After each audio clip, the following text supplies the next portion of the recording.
안녕하세요. 정보보안기사 산업기사 실기 제1강 이번 시간에는 어플리케이션 과목이고요. 그 어플리케이션에 관한 기본적인 이제 학습해야 되는 그 기술들을 한번 살펴보도록 하겠습니다. 그래서 이번 시간에는 어플리케이션 기본 학습 내용 중에서 첫 번째고요. 그래서 DNS는 이제 한 번쯤은 다 들어보셨을 겁니다. DNS, 도메인 네임 시스템의 이제 약자죠. 그리고 이 DNS에 대해서 조금 자세히 한번 조금 보는 시간을 갖도록 하겠습니다. DNS, 도메인 네임 시스템입니다. 그래서 DNS의 개념을 한번 아셔야 되는데요. 일단은 DNS라는 것은 보통 이제 도메인을 이제 저희가 입력을 하게 되죠.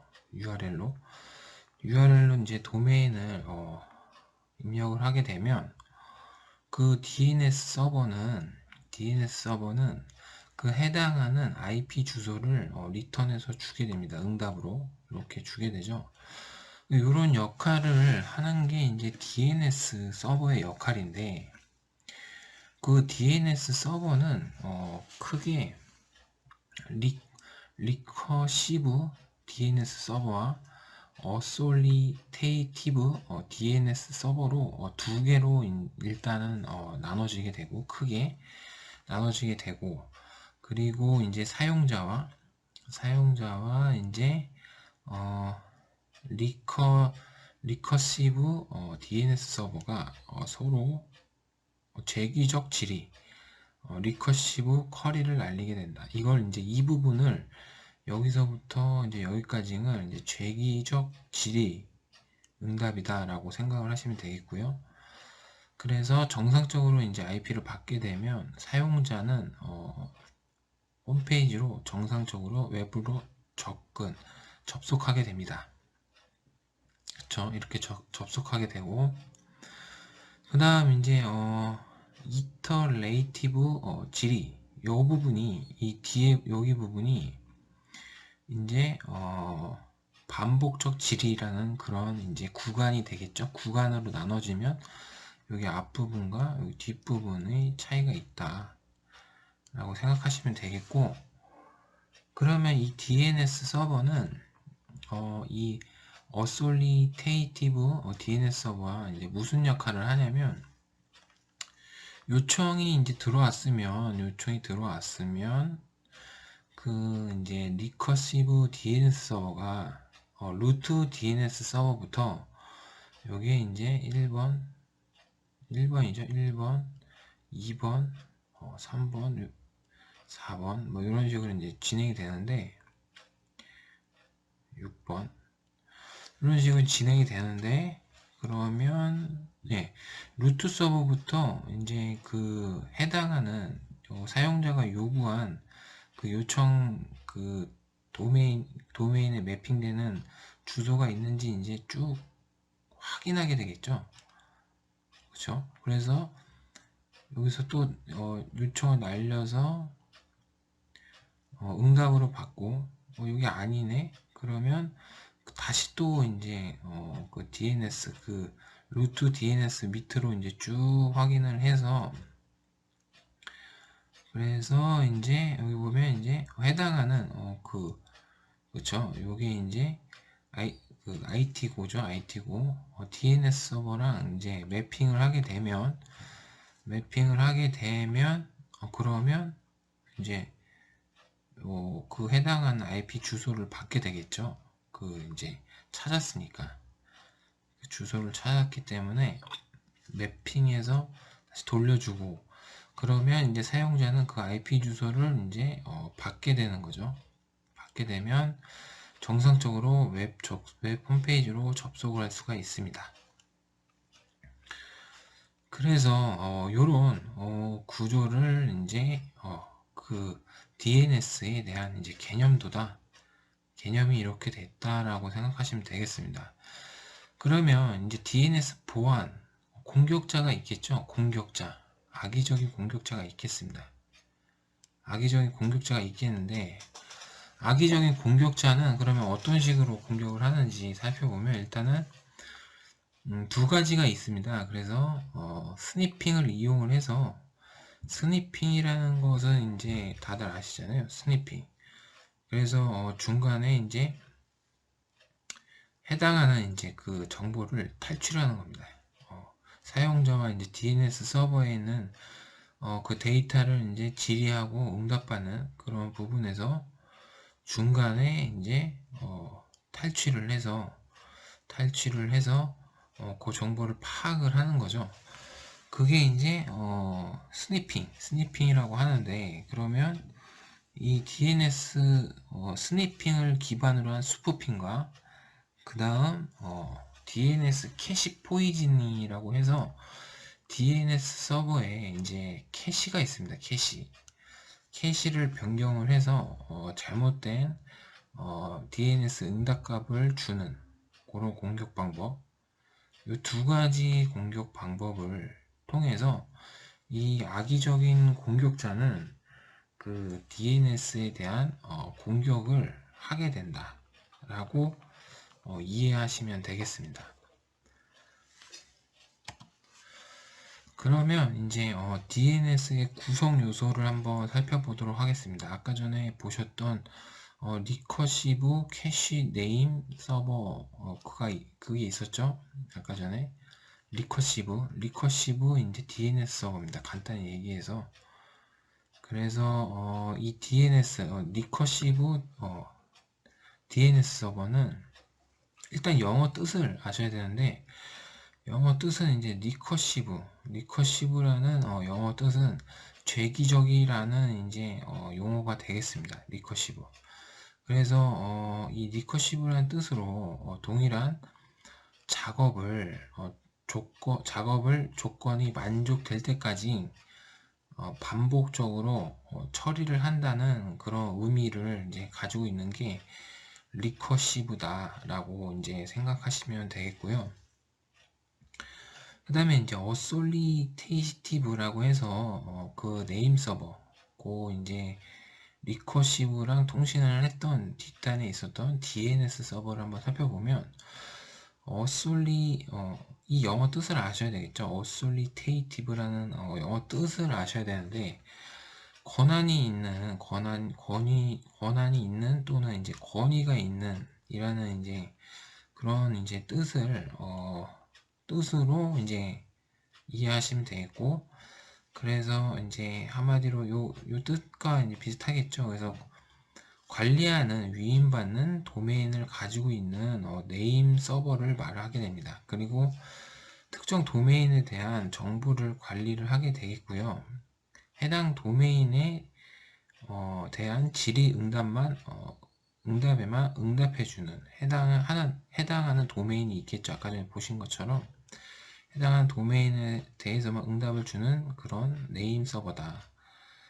그래서 네임 서버 관리하는 도메인 영역을 존이라고 하고, 관리 도메인에 대한 정보를 담고 있는 파일을 존 파일이라고 한다라고 이해하시면 되겠습니다. 이 존 파일은 이후장에 좀 더 설명을 드리고요. 그리고 지금 이제 리커시브 네임 서버 DNS를 보셨는데, 리커시브 DNS라고 부르겠습니다. 이 리커시브 DNS는 이게 ISP라고 해서, ISP는 이제 아시죠? 인터넷 서비스 프로바이더. 그래서 이동통신 사업자가 이제 제공하는 그런 서버를 말을 하겠고, 요런 이제 어솔리테이티브 같은 이 DNS 서버는 기업에서 제공하는 그런 DNS 서버를 말하게 되겠습니다.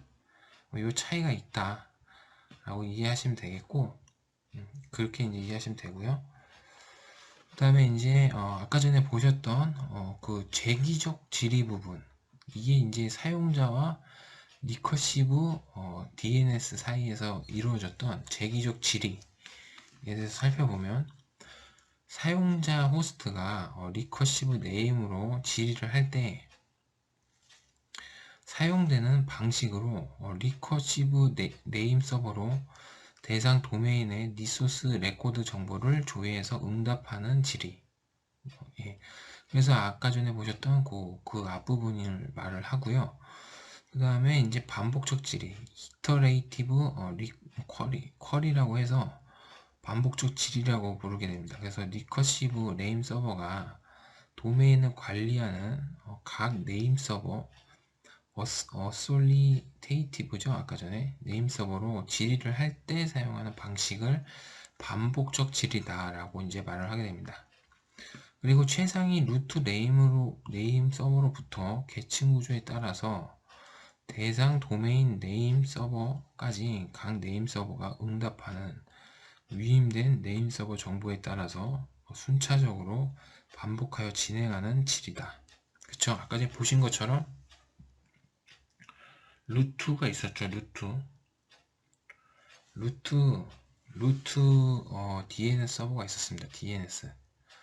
그 밑으로 이제 하이라키 형식으로 돼 있고, 그래서 결국에 그 맞는 도메인을 찾으면 리턴을 해주는 거죠.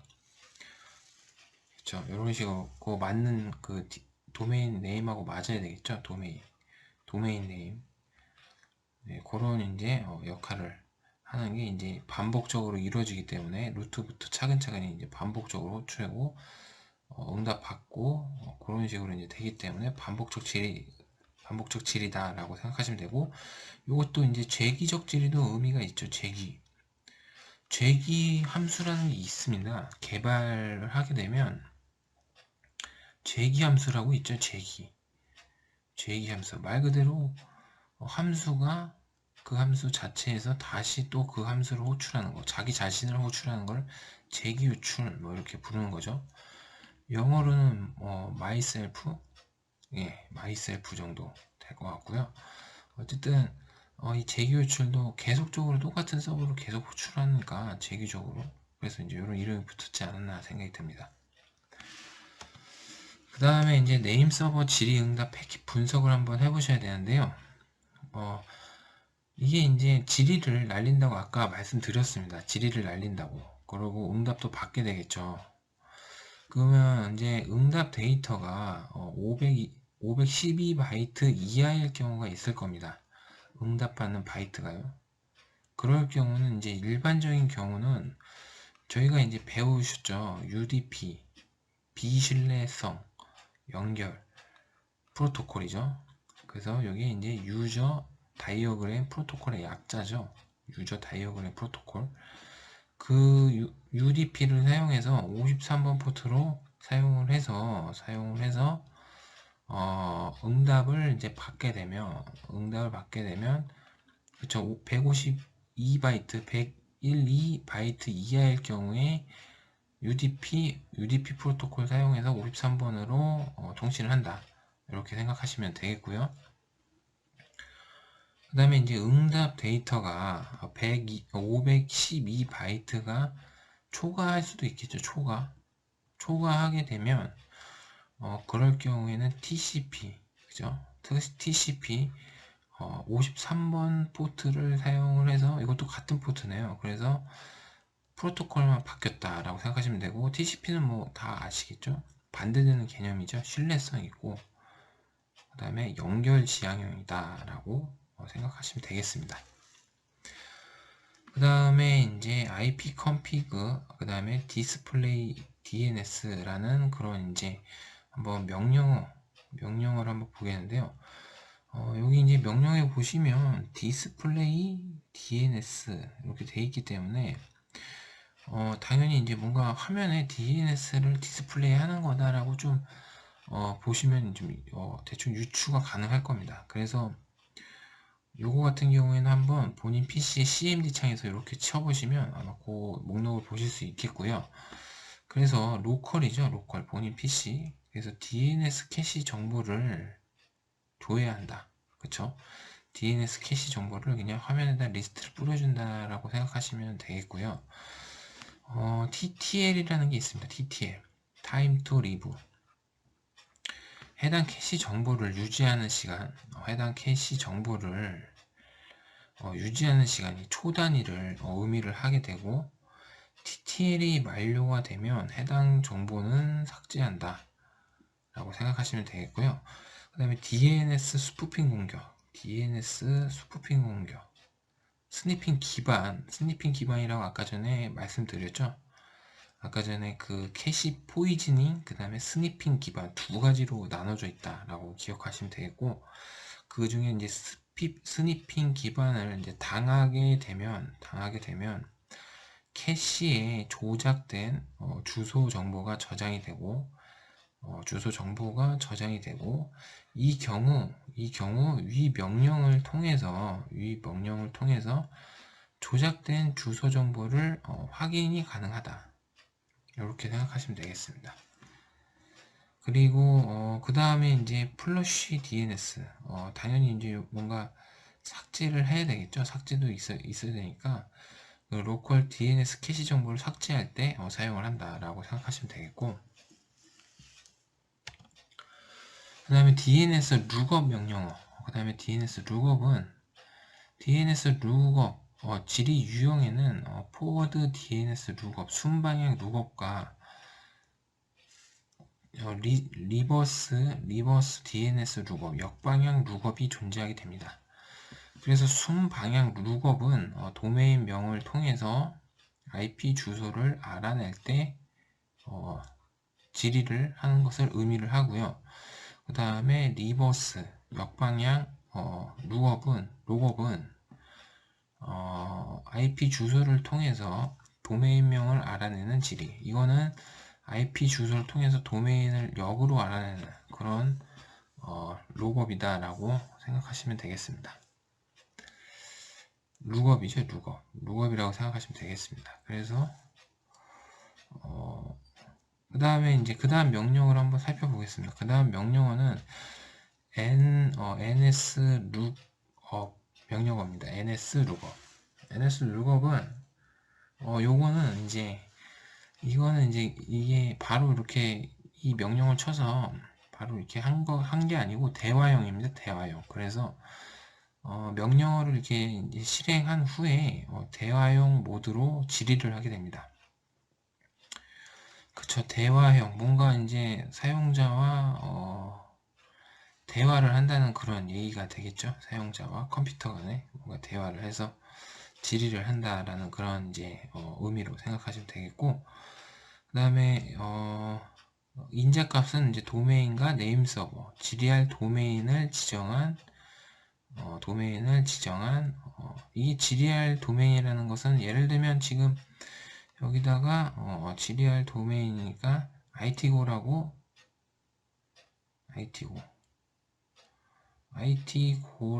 뭐 이렇게 도메인명을 입력하게 되면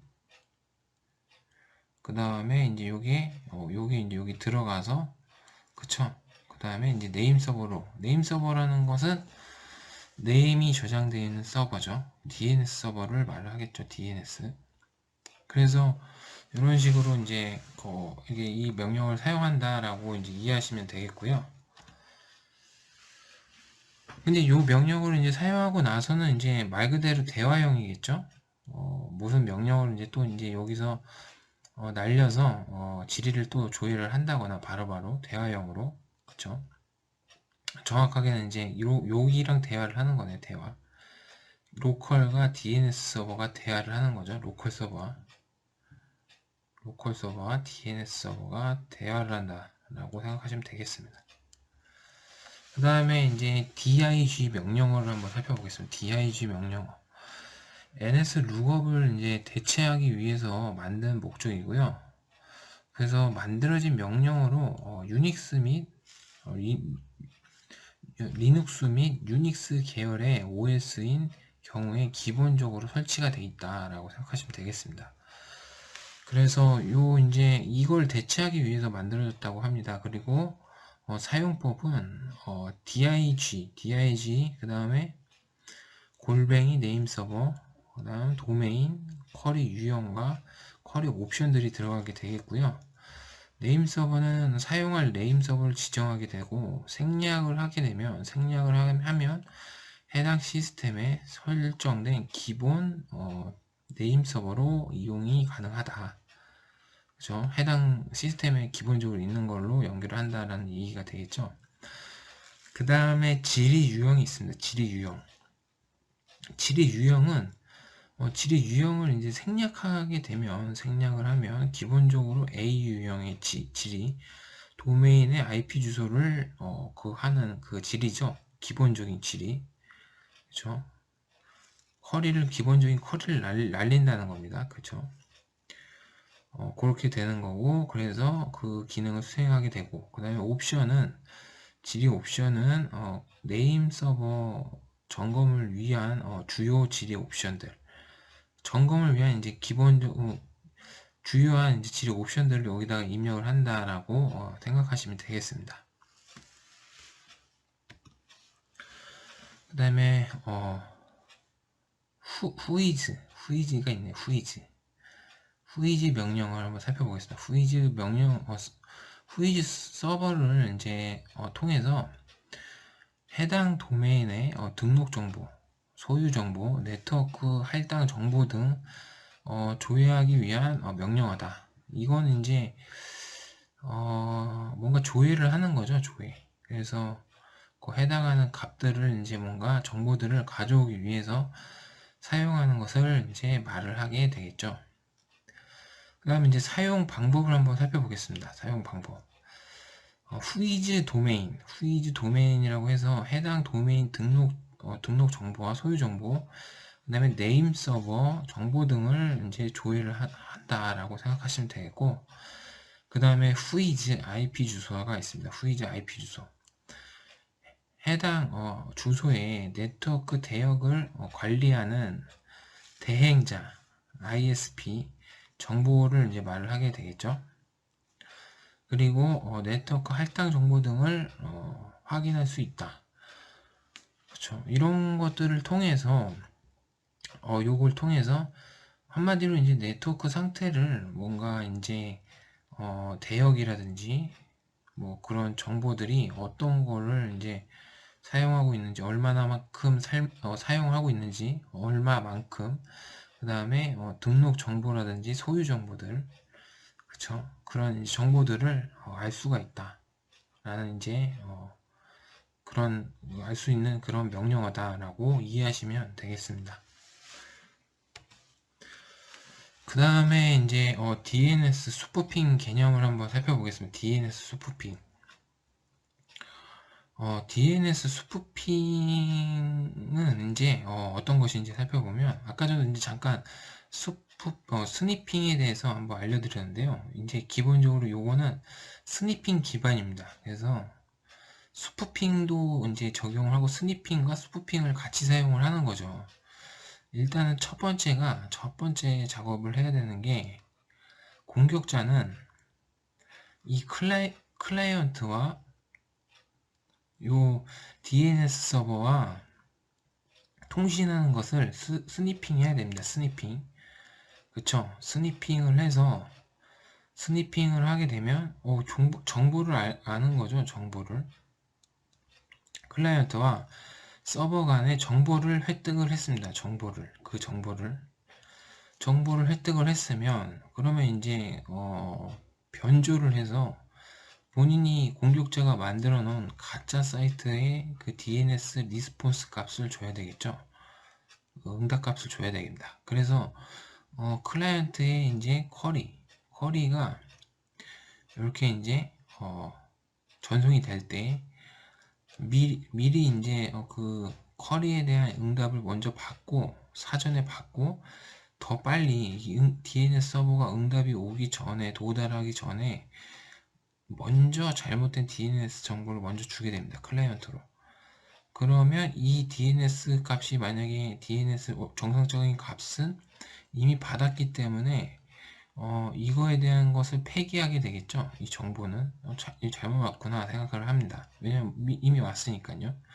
그러면 이 클라이언트는 잘못된 DNS 정보를 가지고 가짜 사이트로 접근을 해서 거기에서 이제 잘못된 정보를 입력을 해서 정보를 뺏기게 되는 거죠. 뭔가 이제 그런 이제 뭔가 문제가 생기겠죠. 요 가짜 사이트를 통해서 정보를 뭐 입력하라고 했다던가 뭔가 이제 뭔가 있었겠죠. 뭔가 만들겠죠. 그런 식으로 이제 당하게 되는 거죠. 희생자는. 그런 이제 공격 방법을 스니핑 기반의 DNS 스푸핑 공격이다라고 이해하시면 되겠습니다. 그 다음으로는 이제 DNS 스푸핑 한번 조금 이제 정의를 한번 더 살펴보면요. 실제 DNS 서버보다 빨리 공격 대상자에게 DNS 리스폰스 패킷을 보내서 공격 대상이 잘못된 IP 주소로 웹 접속을 하도록 유도하는 그런 공격이라고 생각하시면 되겠고, DNS 스푸핑 유형이 있습니다. 아까 전에 보셨던 것처럼 스니핑과 캐시 포이즈닝 방법이 있고요. 그러면 이제 스니핑 기반을 살펴봤으니까 캐시 포이즈닝 공격에 대해서 한번 살펴보겠습니다. 캐시 포이즈닝 공격. DNS 캐시 포이즈닝 공격. 요거는 이제 DNS 서버의 캐시 정보를 조작을 해서 조작하는 공격을 이제 DNS 캐시 포이즈닝이라고 하게 됩니다. 요 그림을 이제 보면서 설명을 이제 좀 드리면, 이거 같은 경우에 이제 스니핑을 하는 게 아니고 직접 이 DNS 서버로 접근을 하는 겁니다. 이 악의적인 공격자가. 악의적인 공격자가 아예 직접적으로 DNS 서버를 공격을 해서, 그 DNS 서버 안에 있는, 그 캐시 값이죠. 캐시 정보를 변조를 해서 잘못된 조작된 DNS 응답 값을 클라이언트로 주게 되는 거죠. 클라이언트로. 그쵸. 그러면 이제 가짜 사이트로 접속을 하게 되는 겁니다. 아까처럼. 근데 이제 이게 아까 전에 배우셨던 여기 이제 반복적 질의를 하는 이터레이터죠. 이터레이터. 그 반복적 질의를 할 때 사용하는 그 서버, 요 뒤에 있는 그 서버가 있었죠. 그 서버를 이제 접근을 하게 되면, 이 반복적 질이라는 것은 루트 서버부터 그 하위에 있는 서버로 계속 반복적으로 이제 질의를 날리고 응답을 받고 뭐 이런 작업을 계속 하는 겁니다. 그쵸? 이렇게 하는 건데, 이러면 이제 생각을 해보면 시간이 굉장히 오래 걸리겠죠. 시간이 오래 걸립니다. 그렇기 때문에 보통 이제 이 시간이 걸리기 때문에 그 시간에 이 공격자가 그 네임 서버로 유정한 다수의 조작된 응답을 전송, 이 시간 동안 이제 이 공격자가 주기적으로 이제 또 날려서 캐시가 여기 저장이 돼 있을 텐데 그 캐시 정보를 바꾼다는 개념이 됩니다. 그래서 여기 보시면 랜덤한 TXID랑 출발지 목적지 주소, 그래서 그래서 공격 대상 네임 서버로 전송을 하게 되는 거죠. 조작된 응답을 다수죠. 한 개가 아닙니다. 다 유정한 다수의 이제 조작된 응답을 리커시브 DNS 서버로 이게 막 날린다는 거죠. 여기 이제 이거랑 이제 통신을 막 할 때, 그쵸?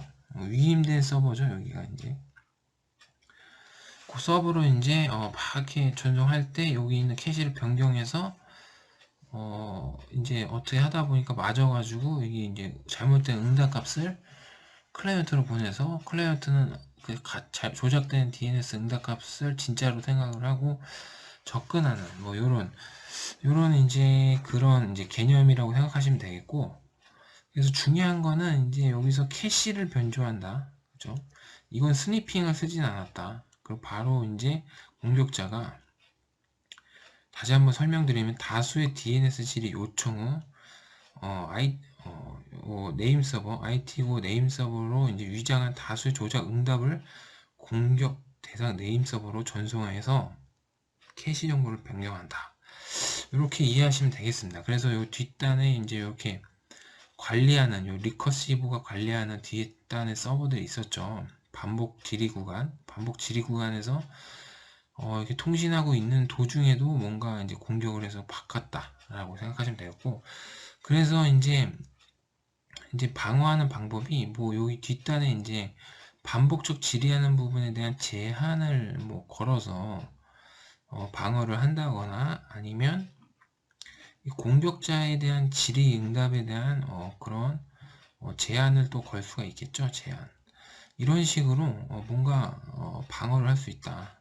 그렇게 이제 이해를 하시면 되겠습니다. 그 다음에 이제 DNS 스푸핑에 대한 대응책을 한번 살펴보겠습니다. 스니핑을 이용한 DNS 스푸핑 공격은 이제 기본적으로 스니핑을 이제 이용하기 때문에 그 스니핑 할 때 그것을 이제 탐지를 한다거나 차단을 해야 되겠죠. 그쵸? 그 스니핑 하는 단계일 때 뭔가 이제 보안 통신을 한다거나 뭐 그렇게 방어할 수 있겠죠. 왜냐면 그 중간에서 뭔가 탈취를 하는 거니까 그 정보에 대해서 알아볼 수 없게 뭐 이렇게 한다거나, 그쵸? 뭐 VPN을 설치한다거나, 그쵸? 터널링을 사용해서 보안 통신을 한다거나 해서 원천적으로 스니핑을 안 되게 해야 됩니다. 그리고 네임 서버 소프트웨어의 최신 버전 패치 상태로 유지를 하여서 알려진 취약점에 의한 공격이 발생하지 않도록 해야 된다. 그쵸? 거기 해당하는 이제 소프트웨어 최신 버전이 있겠죠? 그걸 이제 항상 패치를 해서 공격이 발생하지 않도록 해야 된다라고 이해하시면 되겠습니다. 그 다음에 이제 DNS 바인드 DNS 보안을 한번 살펴보겠습니다. 이렇게 보시면 이제 무슨 그림인지 처음 보시면 조금 당황하실 수도 있는데요. 일단은 크게 제가 설명을 드리면 일단 네 부분으로 나눠져 있습니다. 이게 그래서 마스터 네임 서버와 슬레이브 네임 서버, 그 다음에 리커시브 캐시 네임 서버, 요거는 아까 전에 보셨죠? 그 다음에 예 보셨죠? 요거 그 다음에 여기가 이제 사용자 부분입니다. 사용자, 실제 클라이언트, 그렇죠? 클라이언트입니다. 클라이언트인데 클라이언트는 어플리케이션을 사용을 할 거고, 그 어플리케이션은 API를 호출해서 리서버라는 것을 통해서 호스트네임과 캐시를 상호 통신을 통해서 그 이제 질의응답을 보내게 되겠죠. 그 해당하는 DNS 여기 리커시브 캐시 네임 서버, 그쵸? 그 한마디 DNS 서버로 응답을 보내는 겁니다. 첫 번째가 응답을 보내면 아까도 설명드린 것처럼 53번 포트를 사용한다. 뭐 그거는 이제 다 이해를 하셨을 겁니다. 53번 포트를 사용을 하는 거고, 그 다음에 UDP랑 TCP, 그쵸? 초과하게 되면 TCP 512 바이트를 초과하면 TCP, 그 이하면 512 이하면 UDP를 사용한다 라고 이제 이해하시면 되겠고, 그러면 이제 리커시브 네임 서버가 요게 이제 캐시가 있었죠. 캐시가 있었고, 여기도 이제 리서버가 이제 이제 질의를 받게 되면 리서버는 이제 캐시를 통해서 정보가 있는지 또 확인을 하겠죠. 캐시 안에. 캐시라는 건 또 여기 안에 임시적으로 캐시 메모리라고 생각하시면 되겠고, 그 이제 리커시브 리서버는 또 이제 통신을 하게 됩니다. 통신을 하게 되고, 그때 이제 여기 보시는 것처럼 마스터 서버와 간단히 얘기해서 마스터 네임 서버와 슬레이브 네임 서버가 있는 겁니다. 그래서 제가 아까 서두에 이제 존 데이터와 존 파일에 대해서 말씀을 드렸습니다. 이 존 데이터라는 건 도메인 영역을 말하고, 존 파일이라는 것은 실제 도메인들이 저장되어 있는 파일들이겠죠. 이렇게 실제. 그런데 여기서 이제 네임 서버고요. 그러면 이제 존 데이터를 통해서 존 파일을 이제 뒤져보겠죠. 그래서 도메인이 있는지 확인을 해서 찾아볼 텐데, 있으면 이제 다시 주겠죠. IP 주소로 전환돼서 주겠죠. 도메인 네임을. 근데 왜 이 슬레이브 네임을 썼냐면 여기서도 이제 존 전송이라고 있는데 이중화라고 이제 좀 이해하시면 되겠습니다. 이중화. 그래서 뭔가 마스터에 있는 데이터 하나만 가지고는 약간 이 하나의 서버가 갑자기 고장이 나버리면 에러가 나면 다른 서버에 있는 데이터를 바로 여기 보시면 연결이 이렇게 돼 있죠. 연결이. 그렇죠? 여기도 반복 질의입니다. 반복 질의 부분입니다. 그래서 이 구역이 그래서 여기는 이제 재기적이죠. 여기는 반복이고요. 이터레이티브죠. 이터레이티브. 여기가 이제 반복 질의 부분인데 여기서 이제 우회를 해서 슬레이브 네임 서버로 연결을 하는 거죠. 슬레이브 네임 서버로. 그래서 그때 통신하는 것은 이제 UDP와 TCP 53번이죠. 53번. 그다음 여기 사이는 신뢰성 있는 TCP 통신만 가능합니다. 여기 존 전송할 때는. 그쵸? 존 전송할 때는 이게 여기 있는 데이터를 여기로 이렇게 이제 뭔가 보내거나 뭐 존끼리 연결돼 있는 거죠. 그때 통신은 TCP로 한다라고 기억하시면 되겠습니다. 그래서 이렇게 관리를 한다라고 생각하시면 되겠고, 이제 그거에 대한 이제 이야기를 조금 더 설명을 드리면, 도메인 네임 서버는 도메인의 존 데이터 관리 측면에서 원본 존 데이터를 관리하는 지금 보셨던 마스터 네임 서버와 이를 동기화해서 사용하는 슬레이브 네임 서버로 구분이 되어 있습니다. 그리고 마스터 1차 네임 서버와 슬레이브 2차 네임 서버는 이제 서로 동일한 기능을 수행한다. 이중화죠, 이게 뭐 이중화한다라고 보통 말을 많이 하죠. 서버 이중화죠. 수행하며 부하 분산을 통해서 안정성을 높이는 역할을 부하 분산도 하는 거죠. 지금 뭐 양이 많으면 우회를 해서 슬레이브 서버로 연결을 한다거나, 그렇죠. 마스터 서버에 이제 부하가 막 발생을 하니까 슬레이브 서버로 연결을 해서 부하를 이제 낮춘다거나 위중화를 한다라고 이해하시면 되겠습니다. 이번 시간은 여기까지 하겠습니다. 감사합니다.